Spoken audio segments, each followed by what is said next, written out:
बिस्मिल्लाहिर्रहमानिर्रहीम। अस्सलाम वालेकुम डियर स्टूडेंट्स, होप सो कि आप सब खैरियत से होंगे।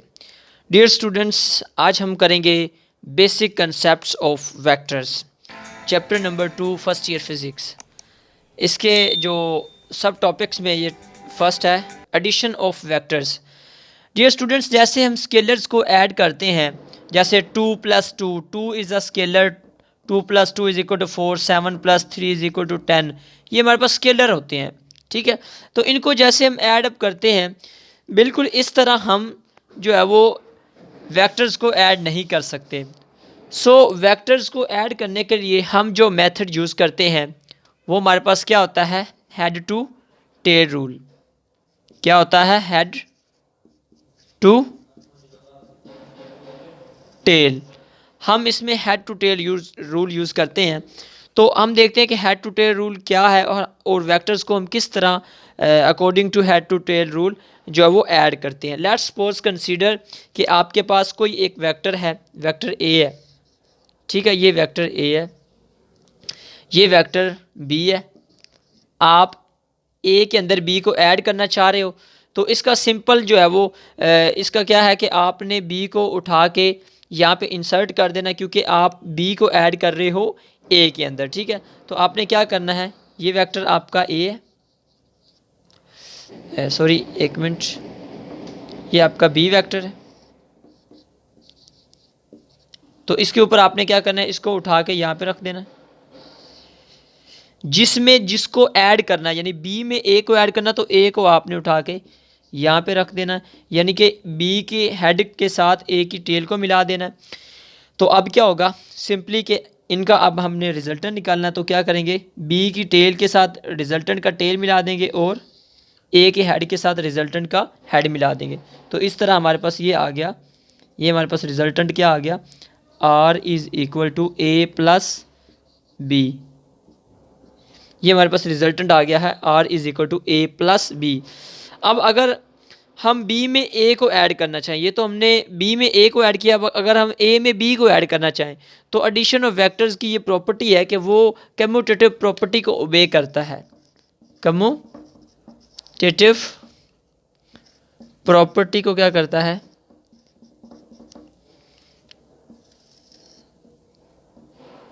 ओबे करता है। यानी कि इसमें क्या होगा कि A + B वेक्टर जो है वो इक्वल होगा B + A। यानी कि अगर आप A में B को ऐड करें, वो इक्वल होगा B में अगर आप A को ऐड करें। तो अगर हम इसमें हमने B में A को ऐड किया, अगर हम A को B में ऐड करें, तो उसके लिए क्या करेंगे, सिंपली जैसे हमने B में A को ऐड किया था, अब हम क्या करेंगे, A को यानी कि B में A को ऐड किया था, अब A में B को ऐड करेंगे, ठीक है। तो अब ये A है आपका वेक्टर, ये वेक्टर क्या है, A है। A वेक्टर आप यहाँ पे ड्रॉ करें,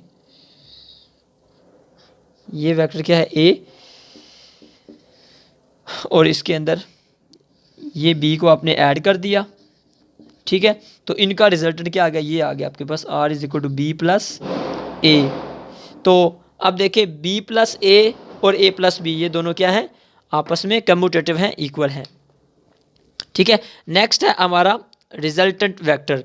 रिजल्टेंट वेक्टर क्या होता है, बेसिकली ये हमारे पास ये जो R आया है, यही हमारा रिजल्टेंट वेक्टर है। ये जो R हमने निकाला है, R = A + B। तो रिजल्टेंट वेक्टर को अगर हम डिफ़ाइन करना चाहें, तो जो हम वेक्टर्स को ऐड करते हैं उनका कंबाइन जो इफ़ेक्ट होता है, उनको अगर हम कंबाइन कर दें, यानी कि A में B को ऐड कर दें, तो ये जो कंबाइन इफ़ेक्ट होता है, ये हमारा बेसिकली क्या होता है, रिजल्टेंट वेक्टर के इक्वल होता है। या रिजल्टेंट वेक्टर को हम ये भी कह सकते हैं, the combine effect of the added vectors. जो हम वेक्टर्स ऐड कर रहे हैं उनका जो कंबाइन इफेक्ट है वो हमारे पास क्या कहलाता है, रिजल्टेंट वेक्टर कहलाता है, ठीक है। आप नंबर ऑफ़ वेक्टर्स को ऐड कर रहे हो, तो रिजल्टेंट क्या होगा, उन सब का कंबाइन एक इफेक्ट होगा, ठीक है। उसके बाद है हमारा नेक्स्ट सब्ट्रैक्शन ऑफ वेक्टर। ये हैप्पी न्यू ईयर सबको, क्योंकि ये 12 बज चुके हैं, तो नए साल का भी आगाज़ हो रहा है। ये अच्छे खासे जो है वो आतिशबाज़ी हो रही है। अल्लाह आप सबको सलामत रखे सबको, ठीक है। अल्लाह ताला ये हमारा साल जो था पेंडेमिक साल था, अल्लाह ताला सबको जो है वो खुशहालियाँ नसीब फरमाए और सबको जो है वो राह रास्त पे लाने की तौफीक अता फरमाए। ठीक है, ये मेरी दुआ है सबको। और जो है वो हर जो इख्तिताम होती है उसकी एक नई शुरुआत होती है। ठीक है, तो ये साल गुज़र गया, अब हमें मूव फॉरवर्ड करना चाहिए। ठीक है, और वैसे भी जो माजी होता है, इंसान के हाथ में माजी नहीं होता, जो गुज़र गया सो गुज़र गया, लेकिन इंसान के हाथ में जो है वो हाथ में जो हाल होता है, हाल का ज़माना वो होता है जिससे वो अपना मुस्तकबिल अच्छा कर सकता है। ठीक है, तो एक तो हैप्पी न्यू ईयर, दूसरा ये है कि इसके बारे में ये भी कहा जाता है कि जब एक साल गुज़र जाता है तो समझ ले कि हम खसारे में चले जाते हैं, क्योंकि एक साल गुज़र जाता है। तो मतलब ये है कि अब हमारे पास तौबा का वक़्त कम रह जाता है, तो इसलिए अल्लाह ताला हमें तौबा करने की और नेक काम करने की हदायत नसीब फरमाए। ठीक है, चले जी, नेक्स्ट है जी सब्ट्रैक्शन ऑफ वेक्टर्स। अब वेक्टर्स को सब्ट्रैक्ट हमने करना है, तो ये सिंपली सेम है जैसे हमने वेक्टर्स को ऐड करना है, लेकिन सब्ट्रैक्शन में क्या करेंगे कि आप एक वेक्टर में से, जैसे ये वेक्टर ए था, इसमें अगर हमने बी को ऐड किया था तो सिंपली इसकी डायरेक्शन अगर आप चेंज कर देंगे तो वो नेगेटिव बन जाएगा। सब्ट्रैक्शन को आप इस तरह लिख सकते हैं कि R is equal to A, ये आर वेक्टर है, is equal to A plus into minus B. आप इस तरह भी लिख सकते हैं या आप इसको ए माइनस बी इस तरह भी लिख सकते हैं। ठीक है, तो सब्ट्रैक्शन में करते हम क्या है कि जैसे हमने इसमें बी में ए को ऐड किया था, अब अगर हम ए में से बी को सब्ट्रैक्ट कर रहे हैं तो क्या करेंगे, सिंपली हमारे पास ये वेक्टर ए है, ये वेक्टर ए है, तो आप सिंपली इसको लिखें, ये वेक्टर ए आ गया हमारे पास। ठीक है, उसके बाद हमारे पास बी वेक्टर ये है, तो इसमें अब पहले हमने ऐड किया था, ये देखिए, अब हम क्या कर रहे हैं, इसमें सब्ट्रैक्ट कर रहे हैं, तो सब्ट्रैक्ट करने के लिए क्या करेंगे, इसमें से ये सब्ट्रैक्ट करेंगे यूँ, ये आपके पास सब्ट्रैक्ट हो गया, क्योंकि इसकी अब जो टेल हमने पहले यहाँ पे रखी थी, ये पहले हमने इस तरह ऐड किया था, इसको इसके ऊपर रखा था, अब ये हमारे पास क्या आ गया, रिवर्स में आ गया, इन्वर्स, यानी कि उसकी डायरेक्शन चेंज हो गया। ठीक है, तो ये हमारे पास क्या आ गया बी, और इसका ये क्या आ गया हमारे पास रिजल्टेंट, ये क्या आ गया हमारे पास, ये हमारे पास बी है, तो ये हमारे पास क्या आ गया इसका resultant R is equal to, ये हमारे पास क्या आ गया ए माइनस बी। ठीक है, so this is how we can subtract vectors from each other. हम एक दूसरे वेक्टर्स को एक दूसरे में से इस तरह सब्ट्रैक्ट कर सकते हैं। बेसिकली ये हमने किया क्या है, सिंपल कि सेम उसी तरह किया है, ये ए वेक्टर एक था, बी में से हमने ए को ऐड किया था तो ये रिजल्टेंट आ गया था। इसमें हमने क्या किया कि ए में से ये जो बी यहाँ पे हमने ऐड किया था वो हमने क्या कर दिया है, सिंपली उसकी डायरेक्शन चेंज कर दिया, तो हमारे पास क्या आ गया, सब्ट्रैक्शन हो गया वेक्टर की। ठीक है, उसके बाद नेक्स्ट है हमारा मल्टीप्लिकेशन ऑफ वेक्टर, तो वो हम यहाँ पे ही देख लेते हैं।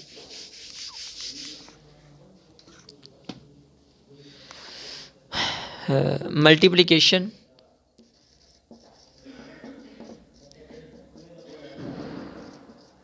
ऑफ वेक्टर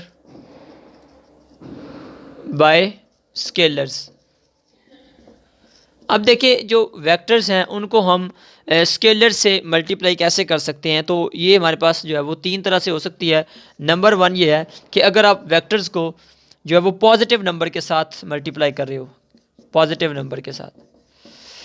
ठीक है, लेट्स सपोज आपके पास एक वेक्टर है, ए वेक्टर है, ठीक है, इसको आप किसी पॉजिटिव नंबर के साथ, पॉजिटिव नंबर का क्या मतलब है, जो ज़ीरो से बड़ी हो, यानी कि n is greater than zero, n greater than zero का क्या मतलब है, 1 2 3 एंड सो ऑन 4 5।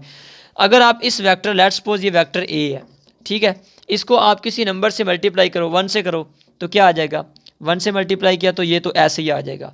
अगर आप 2 से करेंगे तो आपके पास 2 से मल्टीप्लाई हुआ तो 2a यानी कि बढ़ गया। इसी तरह 3a करेंगे तो वो उससे भी ज़्यादा बढ़ जाएगा। ये आप एक पॉजिटिव नंबर के साथ मल्टीप्लाई कर रहे हैं। ठीक है, अगर दूसरा केस इसका ये होता है, दूसरा इसका केस ये होता है कि आप क्या करते हो, एक नेगेटिव नंबर के साथ मल्टीप्लाई करते हो। ये तो था ना कि n इज़ ग्रेटर देन 1, अगर आप इसको नेगेटिव नंबर के साथ, नेगेटिव नंबर के साथ अगर आप इसको मल्टीप्लाई करें, मतलब क्या कि n is less than 0। Less का मतलब क्या है कि n की वैल्यू क्या होगी, -1 -2 -3 एंड सो ऑन। जब आप इसको माइनस करेंगे तो जैसे हमने 2a किया था तो वो 2a हमने क्या लिया था, हमने वेक्टर ये a था, तो 2a जब किया था तो वो इस तरह हो गया था। अब अगर हम माइनस 2a से करेंगे तो क्या हो जाएगा, इसकी सिर्फ डायरेक्शन चेंज होगी तो क्या आ जाएगा, -2a आ जाएगा। ठीक है, ये वेक्टर्स है। इसी तरह -3 करेंगे तो ये इसकी बढ़ जाएगी लेकिन इन ऑपोजिट डायरेक्शन में। ठीक है, मल्टीप्लिकेशन में क्या होता है कि उसकी लेंथ बढ़ जाती है, लेकिन अगर पॉजिटिव है तो उसकी सेम डायरेक्शन रहेगी, लेकिन अगर नेगेटिव के साथ मल्टीप्लाई कर दे तो फिर वो क्या हो जाएगी, अपनी डायरेक्शन चेंज कर लेगी।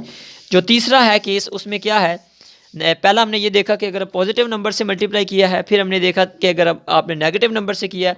थर्ड है कि अगर आपने स्केलर को, वेक्टर को किसी स्केलर क्वांटिटी के साथ मल्टीप्लाई कर दिया। ठीक है, जस्ट लाइक कि अगर आपके पास फ़र्ज़ करें, इसकी एग्जांपल देख लें, जब आप किसी एक वेक्टर को किसी स्केलर क्वांटिटी के साथ मल्टीप्लाई करेंगे तो आपको एक नई वैल्यू मिलेगी, आपको एक नई फिजिकल क्वांटिटी मिल जाएगी। वो कैसे, ये देखें।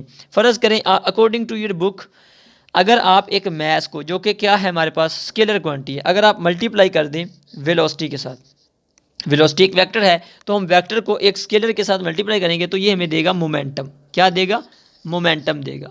ये बेसिकली क्या हुआ है कि हमें दो क्वांटिटीज़ के मिलने से हमें एक तीसरी क्वांटिटी मिल गई है। ठीक है, तो ये था हमारे पास मल्टीप्लिकेशन ऑफ वेक्टर्स। और इसमें यह भी होता है कि इनकी डायमेंशंस क्या होती हैं, सेम रहती हैं। ठीक है, तो ये बेसिक कंसेप्ट थे about addition, subtraction, resultant and multiplication. Hope so कि आपको समझ आ गया होगा। अगर क्वेश्चन है तो आप कमेंट्स में पूछ सकते हैं। अल्लाह हाफ़िज़।